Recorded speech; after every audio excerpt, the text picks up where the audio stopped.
Welcome back to KTN Prime. It's now time to talk about matters, politics and governance. Two of my three guests are already in studio. Allow me to introduce them as we get to pick their minds on a couple of issues that are playing out in the public, matters to do with politics and governance. Pleasure to host Didmas Barasa, who's the Member of Parliament for Kimilili constituency. Karibu sana to our studios. It's a pleasure to have you with us once again. Thank you for having me. Asante sana. Equally joined by David Kiplagat, the Member of Parliament for Soi constituency. Karibu sana. Watu wa Soi wako salama? Wako salama. Yes. Asante kwa makaribisho. Yes. And looking forward. Asante sana. Didmas, it's no secret that you're eyeing the governor's seat come 2027. And this is not free campaign, but I just wanted to ask your take briefly in 2 minutes or so on to do with the governors snubbing the Senate summons. The big news of the day today is Nairobi Governor Johnson Sakaja. I equally think the Samburu Governor Lati Lelelit are being hounded by authorities in a bid to make sure they honor this summons after they failed to appear time and time again.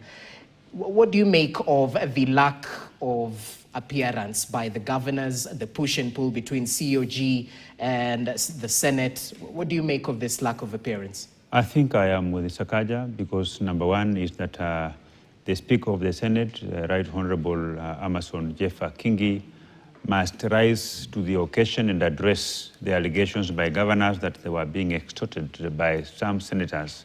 And the governors were willing to name the names of the people that were extorting money. Mm-hmm. So I think what the Speaker of the Senate need to do is to refer the matter to the Powers and Privileges Committee of the Senate of the Republic of Kenya so that it can at least restore confidence in the governors who are appearing before the Senate committee. Because we cannot as a country just wash those allegations away. Governors are people who have gone to school. They are senior citizens of our country. They are leaders of our country. And they cannot just wake up in the morning and make allegations which they cannot substantiate. But they didn't substantiate. But of course, they were not given an opportunity because they said the issues they raised were to be addressed. They can only be addressed by the Speaker of the Senate referring the matter to the Powers and Privileges Committee, so that the said Speaker, the said governors can appear before that committee and inform them, including naming names of the senators who are extorting money from them, so that we have objective oversight in our country going forward. Nonetheless, you know, the committees of parliament, when they are performing quasi-judicial functions, they have the same powers of the High Court. But you know, even in our country, the excesses of the judiciary are checked by the Office of the Ombudsman. And we as Parliament, we should take advantage, we shouldn't take advantage of failure to have an institution that checks on the excesses of Parliament or the Senate just to go rogue and begin to run extortion rings and rackets where you extort governors.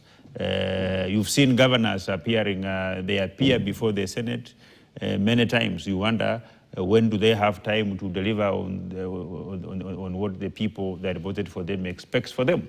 And I think it's high time that we need to come up with some kind of a legal framework that will allow governors to appear before the Senate on specific days, not every time, you know. I've seen governors moving from one committee, next week they are before another committee, and they wonder whether they have time even to chair cabinet meetings from their own counties. So it's something which we shouldn't bury our head in the sand. We must confront and address them.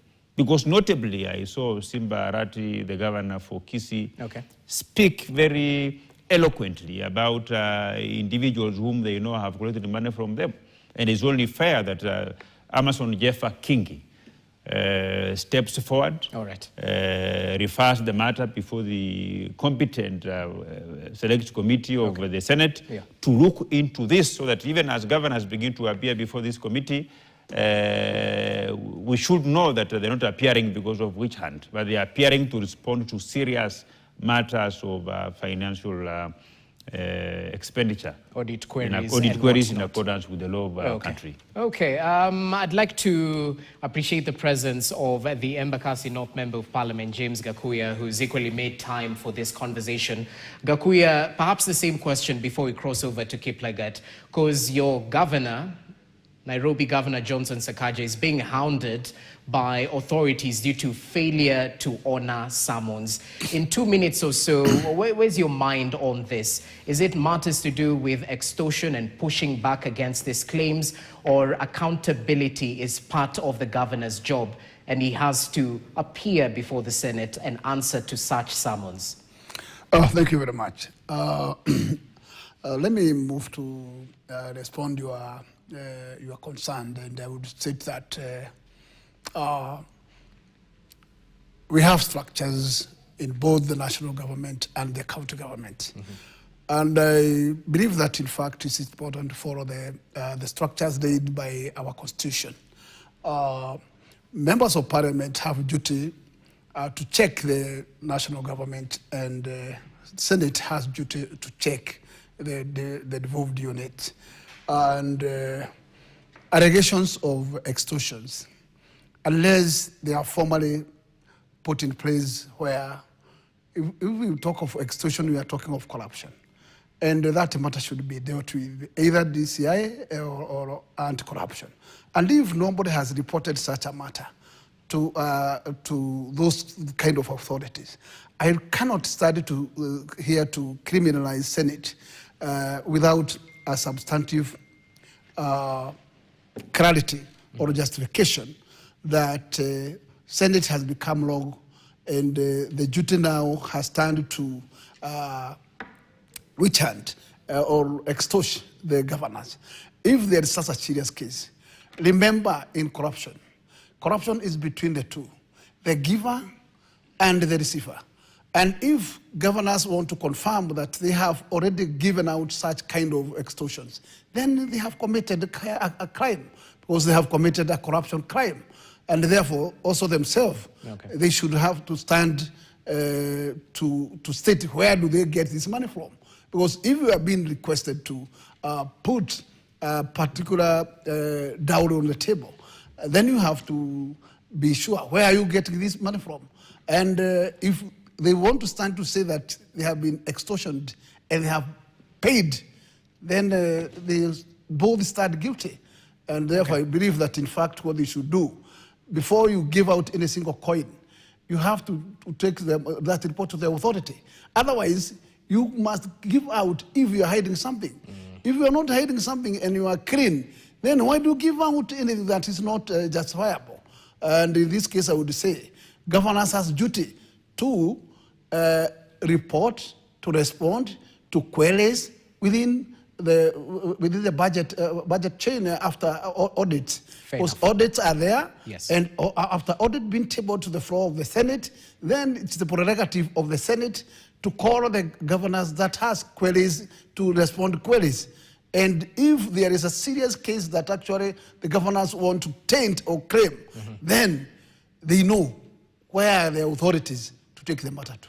Interesting. I want to remind you, because Parliament is a house of records, and the way Parliament operates is similar with the High Court. Precedent was already set by Honorable Speaker Justin Muturi. You remember in last Parliament when we were debating the sugar report, the contraband sugar, and there were allegations that members of Parliament at that time made concerning bribery allegations that members were being bribed to shoot down the sugar report. Speaker by then, Honorable Justin Muturi, convened the sittings of Powers and Privileges Committee. I appeared before the Powers and Privileges Committee. The investigations happened. A matter of a governor coming forward, not just even a governor, the Council of Governors coming forward to make such allegations. I mean, whether the giver and the receiver are both guilty, but we must begin by first interrogating all these issues So I think that is what needs to be done. Okay, in the spirit of interrogation, Kiplagat, as you come in, it's not just the Senate that has been on the receiving end. If I can remember correctly, last year, President William Ruto, during the devolution conference, actually pointed a blame finger on members of the National Assembly included, that, you know, these committees are extorting money, and this is coming from the head of state, a man who consumes raw intelligence. So it seems that, you know, exchange of money definitely happens within the precincts of parliament, and corruption can be won by public statements.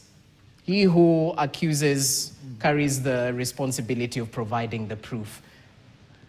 Okay, maybe on my part, Yeah. first of all, to dwell on mostly what is most current, that is what is bedeviling the governor of Nairobi and also the governor of Samburu.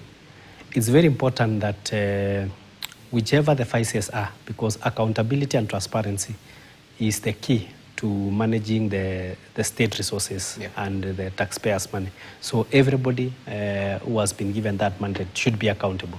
And that should be the cornerstone. And that's why we have parliament.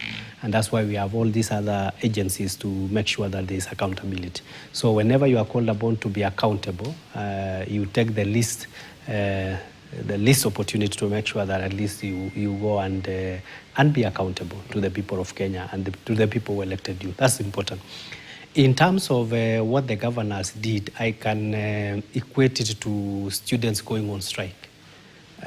Because they have the feeling that maybe the principal is hard on them and is using a big stick. And I think what happens in the Council of Governors is that instead of following the procedures, because all of us appreciate we are in Kenya and corruption is affecting all segments within the public service and the arms of government. So many corruptions have been reported here and there.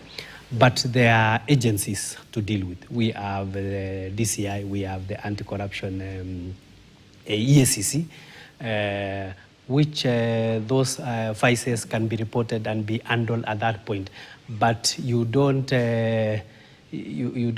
create a scenario whereby the authority of parliament is undermined by going on a demonstration kind of that you just say, okay, because we feel that this committee has been receiving bribes or things like that, you have not reported it, and no investigation is going on, then you just become dissident and you decide that you are not going to appear. I think that is actually behaving like school-going children, and that one should be stopped. To whom much is given, much is expected. So may I finish? Yes. I want to say that when Parliament, even us in National Assembly, we call the CSS, we call the PSS, and you have seen severally that they appear.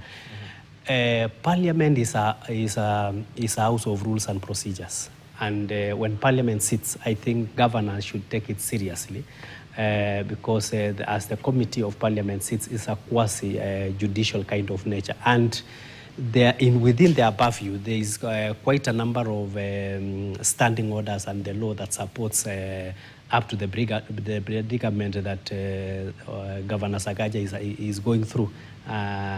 And I believe maybe that one will set precedent to those governors whom they were calling strike together. And the reason I'm saying actually they called on strike is that not all students went for strike, because you have some governors appearing and you have some, maybe the ringleaders are not appearing. Okay. So for that purpose, the authority of parliament should be respected. If there are because in any environment you will get one or two people going against the grain. Maybe there are money changing hands. Okay. They should be reported procedurally. But you let the operations of parliament go. You let the operations of oversight to continue. Accountability should always be there. Definitely. But you know, all those audit queries, 40% of the audit queries that the Auditor General finds in the expenditure of finances of the county government are created by the Senate themselves. If you ask a governor who's appearing before you to bring money, that money was never budgeted for.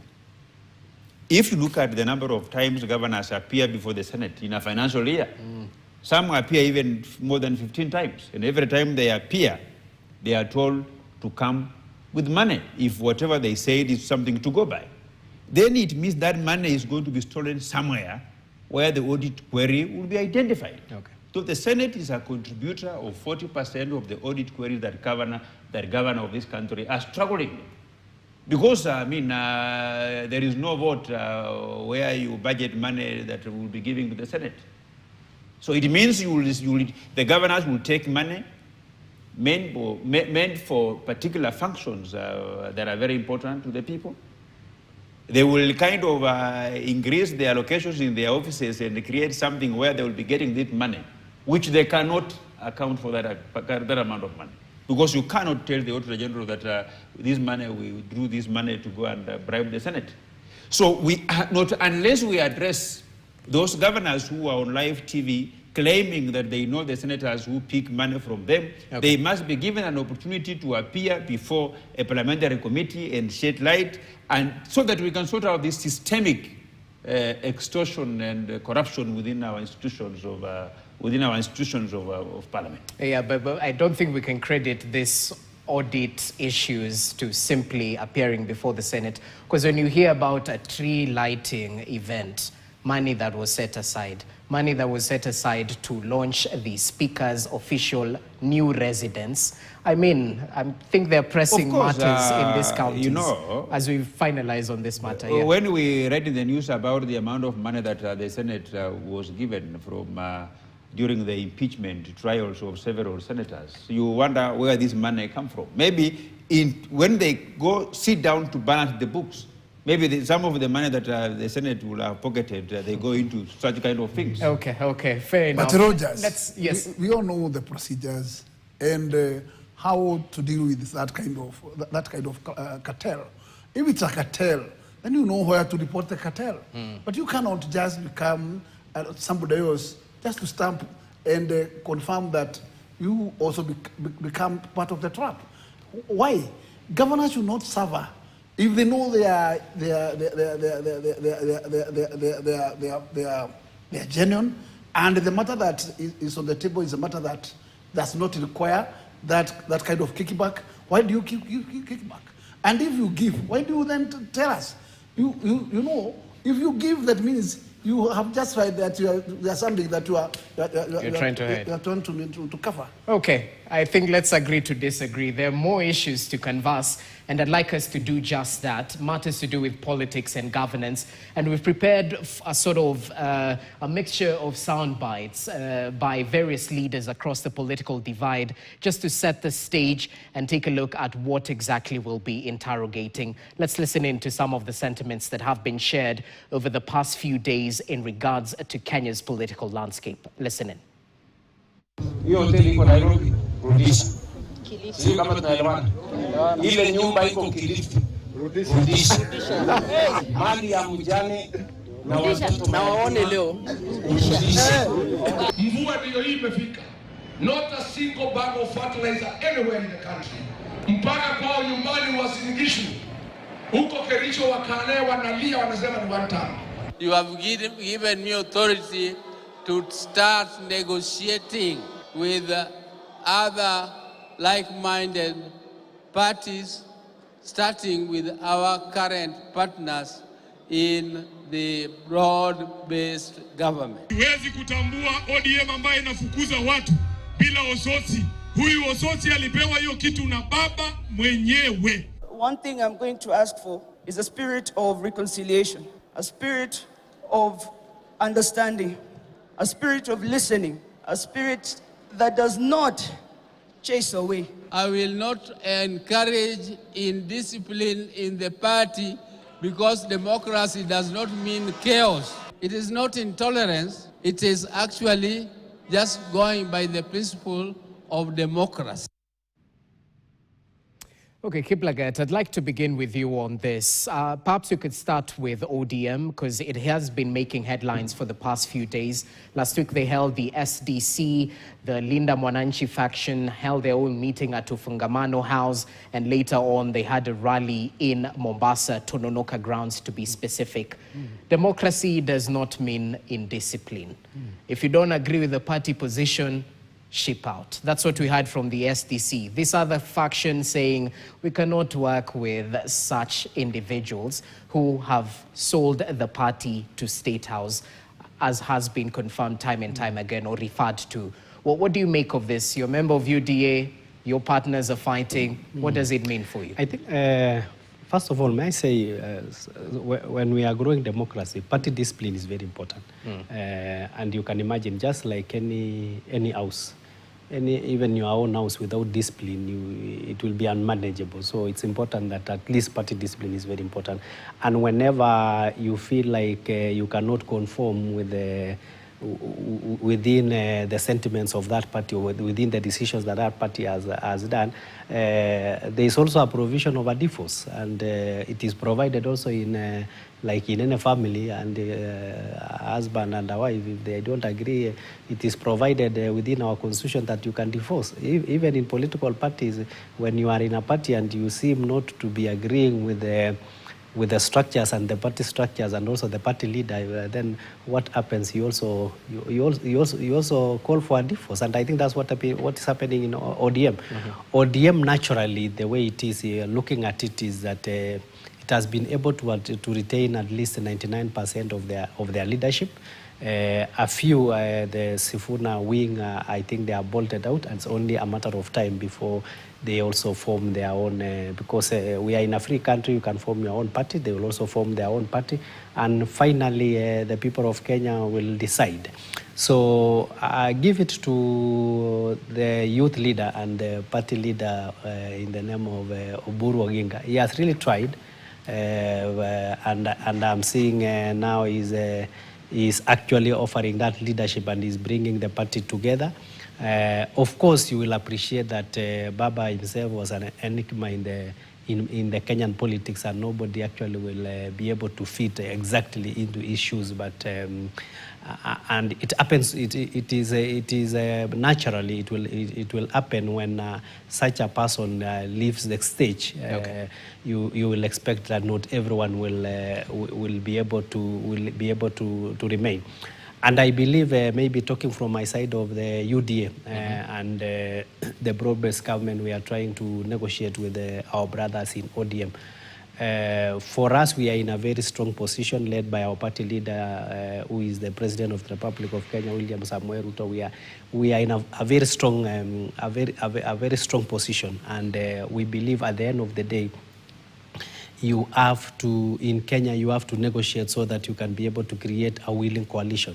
And I believe we are not only looking at the ODM as an entity in which we are forming the broad-based government, but everybody. We have told all the parties, including Ford Kenya, including which other one? Maendeleo Chap and the rest. Yes. Chap. Every region, our doors are open. So is UDA the bigger brother? Is ODM? Of course. Okay, I'm not in the negotiating just from team, where you but sit. Yeah. We are negotiating as brothers and sisters, so nobody equal partners. No, as equal partners. Okay. But I believe it doesn't shut the door for anybody else whom we want to negotiate with. We are free. What is very important is that we need to negotiate to make sure that we have a winning coalition that will take us past 2027. So, and that is what we are up to, and give it to our party leader is a deal maker, and at the end of the day, the deal in terms of bringing all the leaders together, all the parties together, that will actually be able to win in round one by a margin of about 70% plus. So I think that's where we are headed in the right direction. Didmas, as you come in, because you're affiliated to UDA, Is this push and pull within ODM watering down their stakes when it comes to the negotiating table? Because some might argue, hey, Linda Mwananchi has moved with the ground, so the stakes are different. And we've had talk about zoning. Do you want them to zone out Bungoma County for just them? Before I answer your question, Yes. Political parties are similar to marriage. They thrive on three things: fidelity, faithfulness, and respect. And the three principles that I've just mentioned are equal because they sleep with the same blanket, in the same roof. The likes of Sifuna and Sosi are behaving in a manner in which suggests that they have an affair with other political parties. And I'm suspecting they are pregnant. And Gakuya would be knowing the persons who have impregnated them politically. And from where I sit, the relationship between Sifuna or Sosi and ODM has broken down beyond repair, and it's only a matter of time that the two political figures within ODM, they will live to get married with the owner of the baby they are carrying, which I suspect Gakuya knows them. We'll ask him. Number two. Yes. ODM has structures. It is one of the political parties in this country that has structures, that has a constitution, that guides the operations. And that is their strength. So the factions of Sifuna and the rest doesn't weaken their bargaining power. In fact, it strengthens their bargaining power.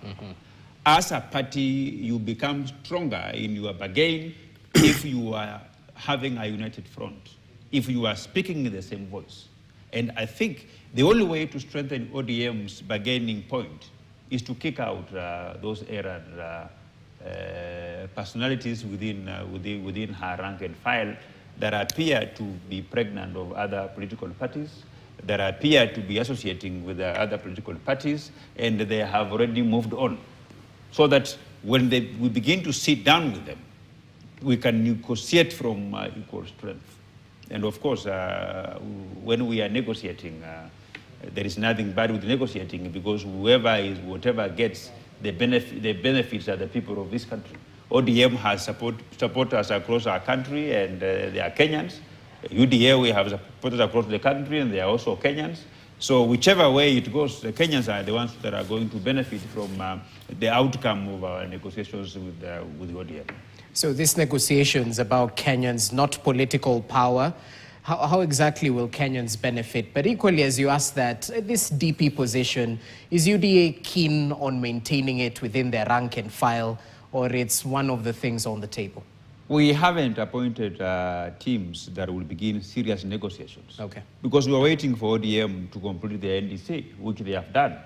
And they also have a few things to do in terms of housekeeping, because they have kicked out the deputy party leader, who is Godfrey Ososi. So they referred the matter to a party organ, which will now come up with a replacement of Godfrey Ososi. And when we begin to negotiate, we will negotiate everywhere. Now, for example, if ODM says that we want to be given 6 cabinet positions, the beneficiaries are the people who are going to occupy those positions from Uganda. They will still be Kenyans. So if they say for us to be able to engage in these broad-based arrangements, we need the position of so and such positions, we need allocation of this and these resources, we need to, that the government of the day completes this type of project. All those projects are in Kenya. So regardless of how the negotiations are going, what ODM will get, the beneficiaries are still Kenyans. Because I cannot imagine that ODM will demand for some positions for Ugandans or for Tanzanians. They will demand for some positions which they will reserve those positions for their members who are Kenyans. So at the end of the day, the people who are going to benefit are the Kenyan people. Okay, some might call this benefits shiny new toys. I don't mean to quote any political individual. Gakuya, as you come in, well, something was mentioned about your camp impregnating a different camp. Perhaps you can set the record straight. What exactly do you think will happen with this Linda Mwananchi faction? Do you see a semblance of thoughts, a semblance of political agenda before the 2027 general election? What say you? As much as I understand where ODM is coming from and where it is today, one, I would say it's unfortunate for such a strong party to break up at this particular point in time. The late Raila Odinga did use a lot of wisdom to maintain this party and retain it in unity. And I still think that Oburu had used the same wisdom and make sure that the party still remains one. One, there was a big haste to replace the party leader. Okay. And it seems that the background of how this was done, some senior members of the party, like the Secretary General, probably was not even in the picture of how that particular arrangement of replacement was done. And it seems that the question started right from day one. It doesn't mean that the party itself had loosened to come to a decision of that a jittery or bitter departure. I think what has happened is that the regime which is in power today made sure, and these sentiments were made by William Ruto at the burial of the late Raila Odinga, that he will not spare anybody who will try to separate ODM. And this is what we are now seeing today. Okay. That's what we are witnessing, that every single effort is made to make sure that the words of the head of state remains and sees the light of the day. And there's no problem with that. But what I'm saying, we should not have allowing to such as casualties that we are seeing today. People who has built this party, who has gone a long journey with the party, but only going to see the dust at this particular point in time.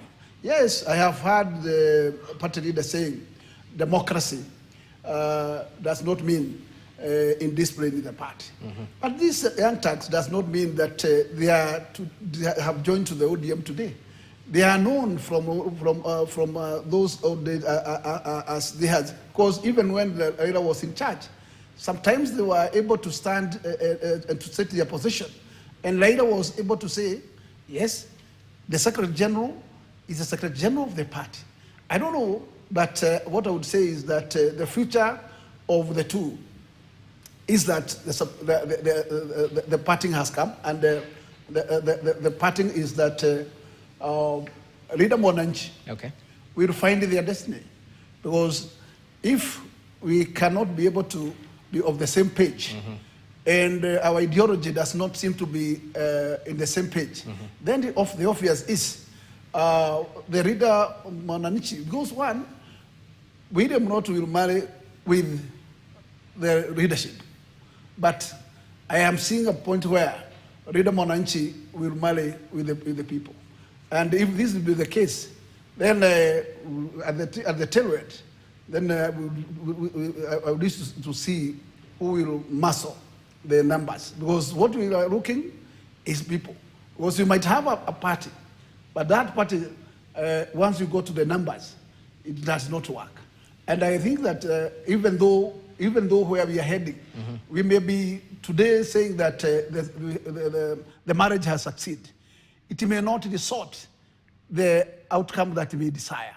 And I can tell you, Rogers, that at the tail end, you may tend to see that these young men as if they are simple men, but actually, I am sure in the long run, they will teach a lesson. And they will teach a lesson. Briefly, Linda Mwananchi without Winnie Odinga, do they still have the political credibility? I can say big yes. A big yes? Yes. Okay, interesting. We have to take a short break. As we come back, we'll listen to Kiplagat. His face, he confirms to have been engaging in political adultery with the said members of ODM.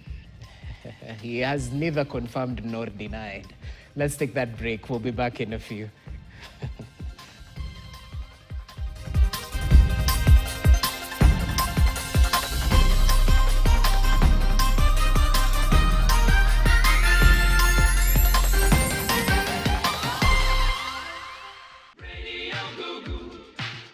From the music you love